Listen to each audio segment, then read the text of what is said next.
একদিন মদিনার মধ্যে একটা শোরগোল পড়ে গেছে, আমার নবীকে পাওয়া যাচ্ছে না। 3 দিন হয়ে গেছে। কয়দিন? 3টা দিন অতিবাহিত হয়ে গেছে, আমার নবীকে পাওয়া যাচ্ছে না। সাহাবী গ্রামের ভেতরে এমন এক বিচলিত কাজ করছে, ওনারা সবাই বিচলিত হয়ে গেলেন। ওনাদের ভেতরে একটা অস্থিরতা কাজ করছে, আমার পেয়ারা মাহবুব নবী কোথায় চলে গেছে। কারণ যাদের দিন শুরু হয় নবীর চেহারা দেখে, যাদের রাত শেষ হয় নবীর চেহারা দেখে। সুবহানাল্লাহ। হযরত ফারুক আযম তো এমন এক অবস্থা হয়ে গেছে, ইনি তরবারি বের করে চিৎকার দিয়ে বলেছেন, আমার নবীকে যদি মক্কার কাফেররা যদি কিছু করে, আমি গোটা দুনিয়া জ্বালিয়ে দেব। যদি আমি ওমর শুনি আমার নবীকে কোনো কিছু করেছে কাফের, আমি গোটা দুনিয়া জ্বালিয়ে দেব, পুড়িয়ে দেব। আমি ওমরের তরবারির গোড়ায় সবাইকে দাঁড় করিয়ে রাখবো। ফারুক আজমের ঘোষণা ছিল এমন। হযরত ওসমান যুন্নুরাইন বলেছিলেন, কাশ যদি আমার নবীর খবর যদি আমাকে কেউ এনে দিতে পারো, আমার নবী কোথায় গেছে যদি কেউ আমাকে বলতে পারো, আমি আমার যত ধন সম্পদ আছে সবগুলা আমি ওই বান্দাকে দান করে দেব। কারণ ইনি তো আমার নবীর জন্য এমন দিওয়ানা ছিলেন। যারা গিয়েছেন তারা দেখেছেন জান্নাতুল বকি শরীফ, মদিনার ঐতিহাসিক কবরস্থান। আমার নবী ফজর বেলা নামাজের পরে হেঁটে আসছিলেন ওই জান্নাতুল বকি শরীফের দিক থেকে। ওটা ছিল এক কাফেরের সম্পদ।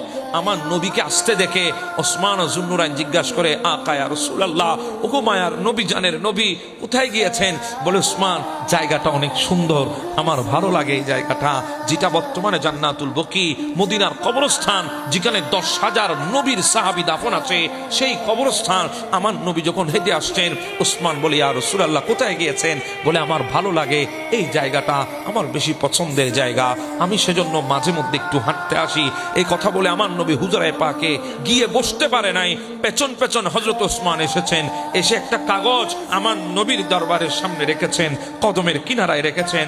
আমার নবী বলে, কিসের কাগজ রে ওসমান? বলে, ইয়া রাসূলুল্লাহ, যে জায়গাটা আপনার ভালো লাগে বলেছেন, সেটা কিনে নিয়ে এসেছি আপনার জন্য। সুবহানাল্লাহ। এমন নবীর দিওয়ানা ছিল দুনিয়ার বুকে, যারা জিন্দেগি কুরবান করে দেবে শুধু মুস্তাফার একটা কথার উপরে। দিওয়ানা হয়ে গেছেন পৃথিবীর বুকে। নবীর এমন দিওয়ানা ছিল মাওলা আলী শের হুদা কাররামাল্লাহু তাআলা ওয়াজহুল করিম, এত বড় নবীর প্রেমিক ছিলেন। উনি ঘোষণা দিলেন, আমার নবীকে যদি কাফেররা কোনো ক্ষতি করে, আমি আলী সবাইকে আসমানের উপরে উঠায়ে আবার জমিনে ফেলবো। আমার সমস্ত তাকত তাদেরকে আমি দেখাবো। আল্লাহ আমাকে আসাদুল্লাহিল গালিব বলেছে, আমি আল্লাহ সিংহ, সেটা আমি দেখিয়ে দেব তাদেরকে। এভাবে সাহাবীরা দিওয়ানা হয়ে গেছে। আমার নবীর সাহাবীরা পাগল পারা হয়ে গেছে। আবু বকর ডাক দিয়ে বলে, ওমর, আমরা বসে থাকলে হবে না, চল আমরা একটু পাহাড়ের দিকে যাই, মদিনার মরুভূমির রাস্তা ধরে যায়, আমার নবী কোথায় গিয়ে একটু তালাশ করে দেখি। কারণ নবীকে না দেখলে তো দুনিয়ায় থাকতে পারবো না, কারণ ওই নবীর চেহারা। ও ওমর, আমি আবু বকর 3 দিনের না খাওয়ার কষ্ট ভুলে যায় আমার নবীর চেহারা দেখলে। আমি 4 দিনের না খাওয়ার কষ্ট ভুলে যায় আমার নবীর চেহারায় আনোয়ার দেখলে। আজকে 3 দিন সেই নবীকে দেখি না। ওমর, বসে থাকলে হবে না, চল আমরা পাহাড়ের দিকে যাই। ওমরকে নিয়ে হযরতে আবু বকর সিদ্দিক রওনা হলেন পাহাড়ের দিকে। কদ্দূর যাওয়ার পর এক রাকাল বসে আছে। রাকালকে জিজ্ঞাসা করো, রাকাল, আমার নবীকে দেখেছো? রাকাল বলে, আপনার নবীকে? বলে, তুমি চিনো না মদিনার সুলতানকে? তুমি চিনো না আল্লাহর পেয়ারা মাহবুবকে? বলে, আমি নাম শুনেছি, কখনো তোনাকে দেখি নাই, আমি তোনাকে চিনি না, কিন্তু নাম জানি। সবাই ওনার নাম বলে, সবাই ওনার কথা বলে, কিন্তু আমি অদম তো কখনো দেখি নাই। কিন্তু আমি উনি কে সেটা আমি জানি না, তবে একজনের ব্যাপারে আমি বলতে পারবো। বলে, কে সে? বলে, তিনি কে আমি জানি না, তবে আজকে 3 দিন হয়ে গেছে, ওই পাহাড়ের চূড়ায় ছোট্ট একটি গুহা আছে, ওই গুহার ভেতরে সিজদায় পড়ে শুধুমাত্র 2টা শব্দের মধ্যে গোটা 3 দিন কাটিয়ে দিয়েছে। 2টা শব্দে জবান থেকে বের হয় আর চিৎকার করে করে কাঁদে। যান, একটু কষ্ট করে ওনাকে ওখান থেকে নিয়ে যান। আপনাদের নবী যদি হয় তাহলে তো নিয়ে যাবেনই, নবী না হলেও নিয়ে যান। কেন? বলে, উনি ওই পাহাড়ের ছোট গুহার মধ্যে 3 দিন ধরে কাঁদে। ওনার কান্নার আওয়াজে আমার এই ছাগলের পাল, আমার এই ভেড়ার পালগুলা পর্যন্ত কান্নাকাটি শুরু করেছে। এদের জবান থেকে আওয়াজ বের হচ্ছে মানুষের মতো কান্নার আওয়াজ, আর এরাও 3 দিন পর্যন্ত খাবার বন্ধ করে দিয়েছে। ওনার কণ্ঠের সাথে কণ্ঠ মিলিয়ে আমার পশুগুলো আজকে 3 দিন ধরে কাঁদছে। যান, আপনারা গিয়ে ওনাকে নিয়ে যান। শুধু 2টা শব্দের মধ্যে উনি 3 দিন সিজদায় আছে। বলে, কি শব্দ?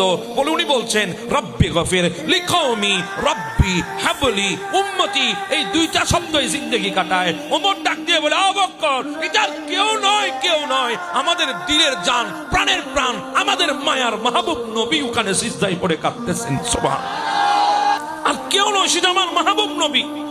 দৌড় দিয়েছেন ওমর, দৌড় দিয়েছেন আবু বকর, গিয়ে দেখছে ঠিকই আমার নবী সিজদায় পড়ে দুইটা শব্দের মধ্যে, রব্বি গফির লিকওমি, আল্লাহ তুমি আমার কওমকে ক্ষমা করে দাও, রব্বি হাবলি উম্মতি বলে বলে আল্লাহর দরবারে কাঁদছে উম্মতের জন্য। আবু বকর গিয়ে আমার নবীর সিজদার মধ্যে মাথা নিচু করে নবীর কানের মধ্যে টুট্টা লাগিয়ে দিয়েছেন। ইয়া রাসূলুল্লাহ, উঠেন, আর কান্না করবেন না। নবী গো, আপনার কান্না হৃদয় সহ্য হয় না। নবী মানুষ তো দূরের কথা, পশু পাখি আপনার কান্না সহ্য করতে পারে না। ওই রাখালের ছাগলের পালও কাঁদে, ওই রাখালের ভেড়ার পালগুলোও কাঁদে। ইয়া রাসূলুল্লাহ, এত দয়া বুঝি উম্মতের জন্য আপনার। আমার নবী সিজদায় পড়ে কেঁদেছে, আর আমার আল্লাহ বলছেন আজিজুন আলাইহি মা আনিতুম হারিসুন আলাইকুম।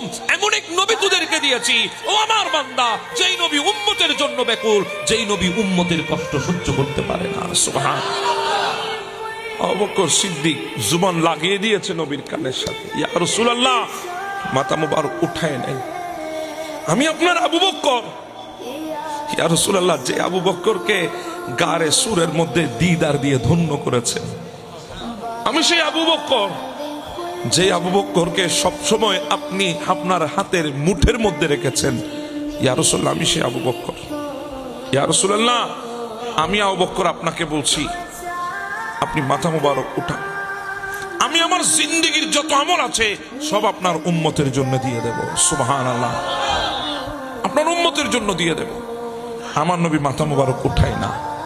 ওমর ডাক দিয়ে বলি, ইয়া রাসূলুল্লাহ, আমি আপনার ওমর, যে ওমর জিন্দেগি কুরবান করে দিয়েছে আপনার জন্য, যে ওমরকে আপনি এত বেশি মহব্বত করেন, যে ওমর আসছিল আপনাকে সর মুবারক আলাদা করার জন্য, কিন্তু আপনি এমন ভাবে নূরের নজর দিয়ে আমাকে দিওয়ানা বানিয়েছেন, গোটা জিন্দেগি আপনার জন্য কুরবান করেছে, আমি সেই ওমর। ইয়া রাসূলুল্লাহ, মাথা মুবারক উঠান। ইয়া রাসূলুল্লাহ, আমি আমার জিন্দেগিতে যত আমল করেছি, আজান গোপনে ছিল, আমি ওমর ইসলাম ধর্ম গ্রহণ করে ওপেন করেছি আজান। ইয়া রাসূলুল্লাহ, আমাকে যেই মোহাব্বত করে আপনি ফারুক আজম উপাধি দিয়েছেন, ইয়া রাসূলুল্লাহ, আমি সেই ফারুক বলছি, মাথা মুবারক উঠায় দেন, আমি আমার জিন্দেগির আমল আপনার উম্মতকে দান করে দেব। আমার নবী মাথা মুবারক উঠায় না। আবু বকর ইশারা করে, ওমর উঠাবে না আমার নবী। আমি জানিও আমার নবী কি করলে মাথা মুবারক উঠাবে। বলে কি করলে? বলে একজন মানুষ আছে আমার নবীর মাথা মুবারক উঠাইতে পারে। বলে তিনি কে? বলে তিনি তাইয়্যিবা, তিনি তাহেরা, তিনি জাহেরা, তিনি সাইয়্যিদা, তিনি হচ্ছে মা ফাতেমাতুজ জোহরা। একমাত্র ফাতেমাই আমার নবীর মাথা মুবারক উঠাইতে পারবে, আর কেউ পারবে না। সুবহানাল্লাহ। দৌড় দিলেন মদিনার দিকে দুজন। আলীর সাথে দেখা হয়ে গেছে। আলী কই যাও? বলে আমার নবীকে খুঁজতে। আলী যাইও না, নবীরে পাইছি, কিন্তু নবী মাথা মুবারক উঠাই না। এখন কি করবা? বলে যাও ফাতেমাকে একটু ডেকে নিয়ে আসো। ফাতেমা ছাড়া কেউ আমার নবীর মাথা মুবারক উঠাইতে পারবে না। ওই ফাতেমা পারবে। কোন ফাতেমা? যিনি হচ্ছেন উম্মে আবিয়া, মানুষ আমার নবীর মা বলে যাকে ডাকতো, সেই ফাতেমা পারবে আমার নবীর মাথা মুবারক উঠাইতে। ফাতেমাকে গিয়ে মৌলা আলী শেরহুদা বললেন, মা ফাতেমাতুজ জোহরা পাগল পাড়ার মতো বের হয়ে গেছে, আমার নবীর দরবারে চলে এসেছেন। ওই পাহাড়ের গুহার ভেতরে আমার নবীর কানে কানে এসে বলে, ইয়া রাসূলুল্লাহ, আমি আপনার কলিজার টুকরা ফাতেমা। ইয়া রাসূলুল্লাহ, আমি আপনার ফাতেমা। ইয়া রাসূলুল্লাহ, আমি আপনার ফাতেমা। বলছি আমার যত আমল আছে, আমার সমস্ত আমল আপনার উম্মতকে দিয়ে দেব। আমার নবী মাথা মুবারক উঠাই না। তখন ফাতেমা বলছি, ইয়া রাসূলুল্লাহ, আমি আপনাকে বলতে চাই, আমার দুইজন সন্তান হাসান এবং হুসাইন, এই দুইজনকে আপনার জন্য কুরবান করব, আপনার দ্বীনের জন্য কুরবান করব। এই কথা বলতেই আমার নবী মাথা মুবারক উঠাই দিলেন। ফাতেমা, তুমি সত্য বলছো? বলে হ্যাঁ সত্য বলছি, আমার দুই সন্তানকে আপনার দ্বীনের জন্য কুরবান করে দেব। ফাতেমা, যদি পারো, আমি বলছি আল্লাহর দরবার থেকে গ্যারান্টি নেব, আমার দুই নাতির রক্তের বিনিময়ে আমার উম্মত গুলাকে আমি জান্নাতে নিয়ে যাব। হ্যাঁ, আমার নবী সিজদায় পড়েছে, ওই গারে সিজদার মধ্যে এখনো সেই পাহাড় কালের সাক্ষী হয়ে আছে। যদি এখনো সেই পাহাড়ে যদি যেতে পারেন, ওই গারে সিজদার ভেতরে যদি ঢুকতে পারেন, দেখবেন এখনো আমার নবীর কান্নার পানিগুলা এখনো লেগে আছে। মনে হয় ওখান থেকে এখনো মেশকাম্বরের পুষ্প বের হচ্ছে। হ্যাঁ, উম্মতের জন্য কেঁদেছে নবী, উম্মতের জন্য।